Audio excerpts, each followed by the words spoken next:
Okay, for this episode of the Collector Car Podcast, I am going to share with you the top 10 most expensive cars that sold in 2022.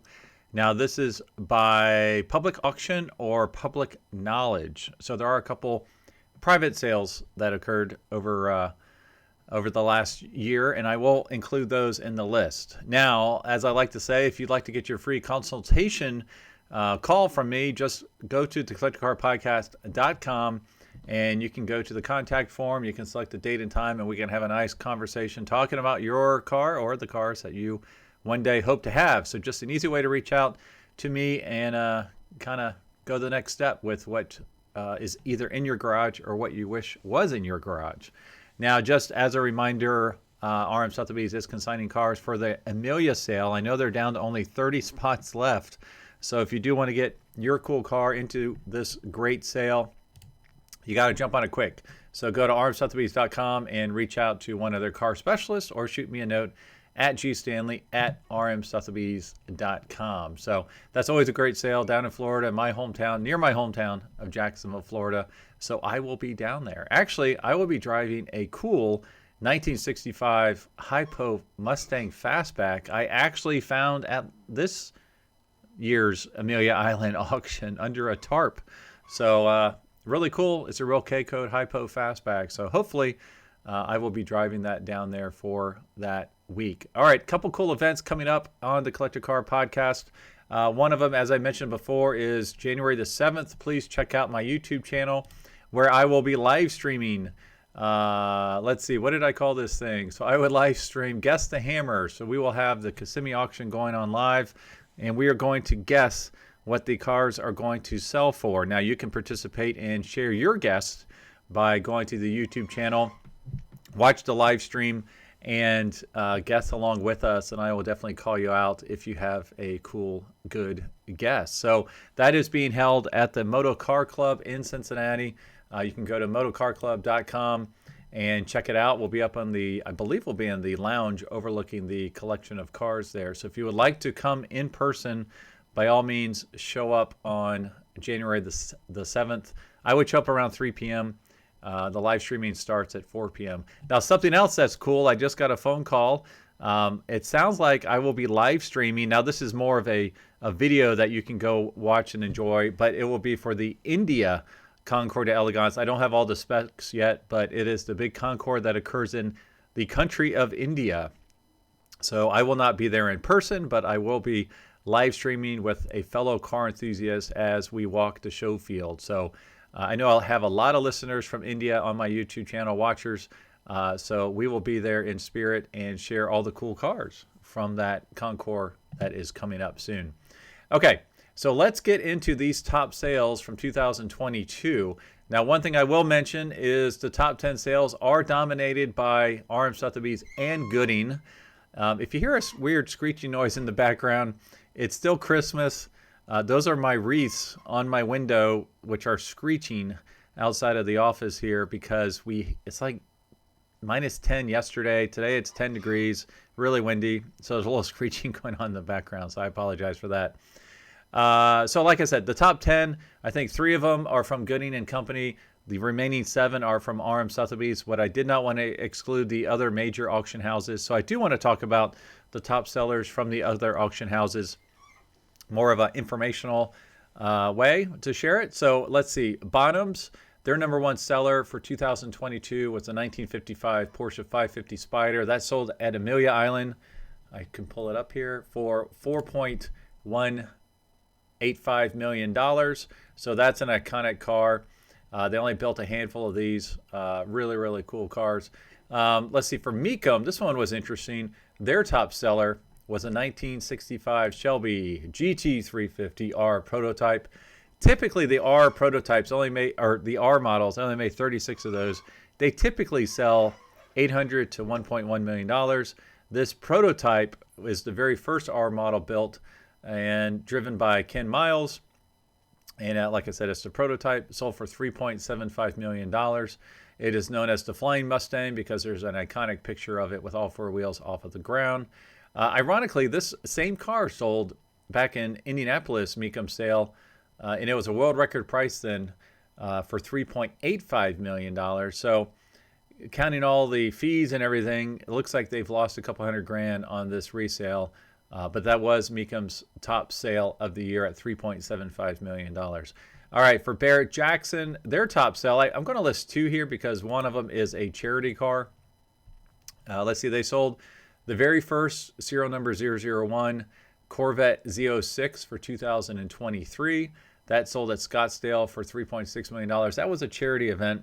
Now, if you go back a handful of episodes, I did the math on these charity cars, specifically the Barrett-Jackson Corvette serial number ones that have sold in the past. I believe I titled the podcast episode, "When Buying a $3 Million Car Makes Sense," or something to that effect, or the math behind a $3 million new Corvette. I'll put the link in the description of this podcast so you can check that out. Taking that out of the mix because that was a charity lot and there's a lot of nonprofit charitable donation implications to that. Their top seller was this 1970 Plymouth Hemi Superbird, sold at Las Vegas for $1.65 million. And that was a record price for a Hemi Superbird. So super, super cool. All right. So now we're going to move on to the top 10. Now there are some honorable mentions I will get to here in a little bit, but let's go through the top 10. Now some of these cars you've heard of before because they were in probably the Monterey review episode or recap. That's where a lot of these cars did sell. But if you're watching on YouTube, I will pull up the pictures here. So the first one, number 10, is the 1958 Maserati 450S. Now this one sold by RM Sotheby's at Monterey. Now the estimate on this car, this did not hammer crossing the auction block. The estimate was $9 million to $11 million on their website. It does show that it was sold after auction, but it does not actually say what the list price or what the sold price was. Now I did find a Top Gear website in the UK stating that it sold for 7.6 euros, which is probably somewhere around $7.9 million, so just under the estimate. Let's see, the 9th of 10 examples built, ordered through, and personally delivered by Carroll Shelby. So I don't know if that means you can tout it as driven by Carroll Shelby. I guess it was, just for delivery. Let's see, first overall at 3 SCCA regional events during 1958 and raced with great success during the 1959 U.S. AC Road Racing Championship. Retains matching numbers V8 engine. So this is a really cool, iconic Ferrari. It's not a front engine V12 Ferrari, but it is a front engine V8 Ferrari, and just looks absolutely stunning. So that's our number 10 car. Now, with our number 10 car selling for somewhere around $8 million, you can see why the other cars from the other auction companies weren't even close. There were so many cars that sold between $4 and $8 million. I could have made this a top 30 list, but I just wanted to keep it to the top 10. All right, next on our list is another car, another Ferrari. Now this one is from Gooding, and this is from their London sale. The number 9 car on our list is this 1960 Ferrari 250 GT short wheelbase coupe in a beautiful yellow color, absolutely stunning yellow color. I'm not as familiar with Gooding's website, so I don't think there are pictures for me to flip through, unfortunately. I'm not seeing any, so I apologize for that. Okay, so the estimate on this car was $7 to $8 million. It sold for $7.9 million. Period race records includes entries at Le Mans, Goodwill, and some other race course I can't pronounce. 2 owners since 1984. I thought that was an interesting fact because how many owners did you have prior to that? Successfully campaigned at Le Mans Classic, Goodwill Revival, and Tour Auto. Just absolutely stunning. You don't normally see these in yellow. Fly yellow is, I'm guessing, what the color would be called for this type of Ferrari. All right, next, our number 8 car.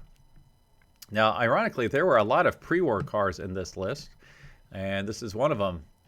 1924 Hispano Suiza H6C Torpedo Roadster. Now, this was sold by RM Sotheby's in Monterey. This is one I was absolutely in love with. It's stunning. It's gorgeous. The estimate on this car was $8 to $12 million. Sold for just over $9.2 million. And it states here, and arguably the most famous Hispano Suiza in the world. Let's see.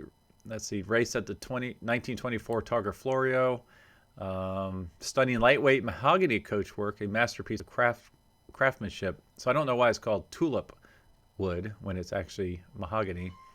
Let's see, part of several famed private collections for nearly a century. Just an absolutely stunning car. Torpedo bodywork. The wheels, I don't know if they're made out of copper or brass, but they're absolutely, it's unbelievable. And seeing it in person in Monterey was quite a treat. I know the global car specialist, the head guy, Gord Duff, he drove it for the videos, and he said it has, for being a 98-year-old car at the time, it drove better than he ever thought it would be able to. So just a really, really cool car. All right, next, again, from RM Sotheby's Monterey sale. This is the other headliner, well, one of, I would say, 3 headliners from that sale. This is this 1937 Mercedes-Benz 540K Special Roadster. The estimate on this car was $9 to $12 million. Hammer sold at $9.9 million. One of 3 surviving long-tail covered spare special roadsters. I'm showing you that one-off rear end on the website on YouTube right now if you want to check it out. Let's see. Originally delivered to King Mohammed Zahir Shah of Afghanistan. I don't know that I got that right. Cosmetically refurbished in the 1950s, but never truly restored. Retains an astonishing degree of originality throughout. Had a lot of famous collector owners. This is the first time it's ever come to auction. So it's one of the most desirable 540Ks in existence, and it sold for a very, very, very strong price. Very cool car, and I believe that's going through a total restoration right now at RM Auction. So we'll see if we see it on the Pebble Beach Concours field in a year or two. All right, next, number 6. This one is from Gooding. Now this is from the Monterey sale. This is a stunning car, 1957 Bugatti Type 57 Atalante. I believe I'm saying that correctly. Coupe. Now the estimate on this one was $10 to $12 million. The Hammer sold for $10,345,000. Now this is one of the most important, desirable, and spectacular Bugattis ever created. One of just 17 Type 57s at Atalantes. I know I'm not saying that right. All right. Let's see. Known history since it was first delivered in Paris in 1937. Retains original chassis, coachwork, and matching numbers driveline. All right, number 5, we're going to stay with Gooding, and ironically, we're going to stay with the year 1937. Now, this is from their Amelia sale. 1937 Talbot-Lago T150C SS Teardrop Coupe. Very, very stunning, iconic, and there's actually some really nice replicas of these cars running around. Now, the estimate on this, they didn't actually give a ballpark estimate. They just said north of $10 million, and it sold for almost $13.5 million. An extraordinary example of one of the all-time great French automobiles. Original all-alloy New York coachwork and fully enclosed front fenders. Let's see, winner of the Prix d'Excellence at the 1938 Concours d'Elegance in Paris. Interesting. All the big collectors had it, including Nethercut. And it awarded first class at Pebble Beach and best of show at Amelia Island. All right, we're down to the top 4 here. Now we're actually moving towards a new car, a newer car, but not street legal. So this one just sold actually in November. 2003 Ferrari F2003 GA, RM Sotheby's, their Switzerland sale. Now, this is an incredible car. The estimate is $8.1 to $10.3 million in US dollars, and it sold for a record price, almost double low estimate, $15.8 million. Now, why did it finish so strongly? Well, it's one of the most iconic Ferraris driven by Michael Schumacher. Let's see, driven to 5 victories by Michael Schumacher during his World Championship winning 2003 F1 season. Let's see, podium finish by Schumacher at the Monaco and French Grand Prix, as well as 3 pole positions. It's the most successful Ferrari F2003 GA Grand Prix car ever built. Let's see, this is the very car in which Schumacher clinched his 6th World Championship title. So you can't get much more historic than that, especially for a Formula One Ferrari. Truly outstanding. Very cool car. That's actually when I was watching, when Schumacher was at his peak. That is actually the time frame in which I was really into Formula One. So I've got some great memories there. All right, number 3. Now, this one was not a public auction sale. This is what is called RM Sotheby's sealed bid sale. So this is a process in which the car, you do bid on it, but it is nobody knows what it's selling for except for a few people at the auction house. And then whoever the underbidder was will know what the last bid was. So in this process, you can bid online and you'll know when you're outbidded. You won't know what their bid is. So it's very, very private, discreet. And I don't know the actual sales price of this car. This is the 1998 McLaren F1, but there's been a couple reports I've seen online that put it in the $21 million range, which sounds right. So this is arguably the greatest automobile of the 20th century, considered as one of the big three performance car icons along the Alfa Romeo 8C and the Ferrari 250 GTO. Those are kind of the three big ones you guys have nowadays if you're a mega collector. Let's see, a fresh to market example, unseen for the last decade. Just 2 owners from new on less than 17,000 miles from new. One of 64 road cars built amongst the last produced. Now, it was offered from the Pinnacle Portfolio Collection, and I don't know whose collection that is, but I do know back in 2016, RM famously sold $67 million worth of cars for the Pinnacle Collection. They probably took those funds and bought this car. At the time, in that collection that was sold for $67 million, there was a 1998 McLaren F1 LM specification model that hammered for over $13.8 million. So saying that this one sold for 21, it's probably really close to being within that ballpark. That's why it's our number 3 car. Now, it could be actually higher, but I just don't know the number because our number 2 car was the premier car at Monterey, the highest selling car over the Monterey weekend, and that is this 1955 Ferrari 410 Sport Spider. Now, this is very iconic, very cool car. All the camera phones were up during the auction while this was selling. So the estimate on this car was $25 to $30 million. Really, how do you put an estimate on a car like this one? It hammer sold for $22 million. It was one of the most significant purpose-built Ferrari big block sports racing prototypes from the 1950s. One of just 2 factory campaign 410 sports equipped with a 24 spark plug 4.9 liter V12. What was interesting, it says one of 2 factory ones. The other one, it's my understanding, was yellow, and ironically, it was on the Pebble Beach show field that same weekend. So we had both cars, 410Ss, at Pebble Beach on the same weekend. So that's pretty cool. So piloted by Carroll Shelby during his landmark 1956 and 1957 seasons when driving for the renowned Southern California-based team principal John Edgar. Carroll Shelby won more races as a driver in this car than any other car in his career, with 8 wins and 10 podium finishes. And a ton of famous race car drivers drove this car. Phil Hill, John Rathman, Fangio, all sorts did. All right, so this is iconic. This is why it brought such a big number. And what's cool is it came with the very first 1956 and the last 1958 trophies that were won by Shelby while driving this car. Very cool and iconic car. All right, I do want to get to a couple honorable mentions before I get to the number 1 car that sold in 2022. The first one I don't have pictures for, but I think it was just I don't think it really happened. There was a video where Paul Russell was quoted as saying a Ferrari GTO sold for $80 million. Now, famously, a couple years ago, we heard about the David McNeil purchase for $70 million for a GTO. And I don't think there was a new Ferrari or a new GTO sold recently for $80 million. I think that's the $70 million one he was referencing because when I tried to Google it, the McNeil story often was cited as an $80 million car.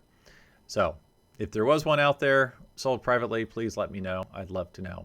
All right, the other one I wanted to mention is another RM Sotheby's private seal bid sale. It's a white Enzo, 2003 Ferrari white Enzo. I don't know what this sold for. I'll probably never know what it sold for. But I put it in here because if you think about our top 10, we're somewhere around the $8 million mark to get into the top 10.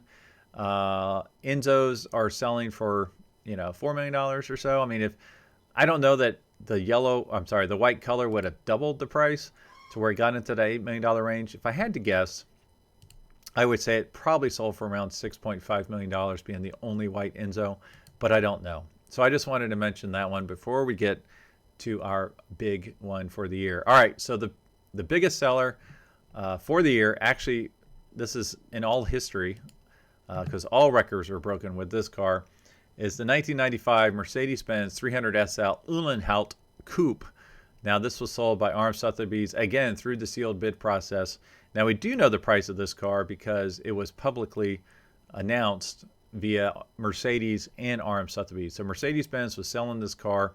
They've owned it since new.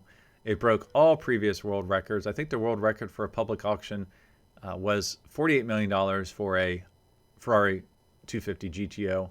I'm sorry, Ferrari GTO a couple years ago. And so this more than doubled it, almost tripled it. So incredible car.